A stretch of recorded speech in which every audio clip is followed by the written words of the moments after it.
Hello ઘરે ઉઠવાનો સમય શું? હેલો, આ તમને જ કહું છું, સાંભળો આખું. હું દવલા. હસબન્ડ 7 વાગે ઉઠે, સાસુ 8 વાગે ઉઠે, સસરા 9 વાગે ઉઠે, દિયર 10 વાગે ઉઠે, નણંદ 11 વાગે ઉઠે, પણ ઘરમાં વહુએ ઉઠવાનું 5 વાગે.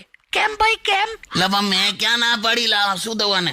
ખબર નહીં. ના વહુ ઘરની લક્ષ્મી છે તો બીજા બધા શું રાક્ષસ છે? લા શું થયું લા? પણ સવારની દવા લીધી તે? અરે તમારે તાળી પાડવાની, આ તાળી પાડવાની જગ્યા છે. મારે તાળી પાડવાની આમ? અને બીજું સાંભળો, હા. જે સ્ત્રી આટલી ઠંડીમાં કપડાં વાસણ ધોઈ શકતી હોય ને એ કોઈને પણ ધોઈ શકે છે. વાહ. અહીંયા ફરીવાર તમારે તાળી પાડવાની. લા પણ તાળી શું કામ? કે ગરબા રમું છું અત્યારે?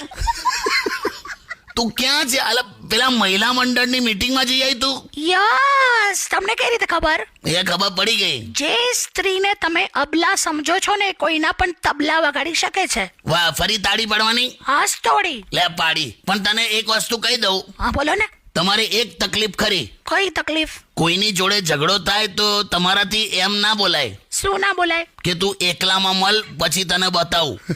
હા એવું તો ના જ બોલાય ને. પણ બાકીનું કેવું લાગ્યું? જોરદાર. હા, પાછી જઉં છું આ મીટિંગમાં. હા જઈ આય. ફૂલ રિચાર્જ કરાવી દે 8 તારીખ સુધીમાં. જા હો. ઓકે. છે ને હવે આખું અઠવાડિયું આ ચાલશે મારે. બોલ.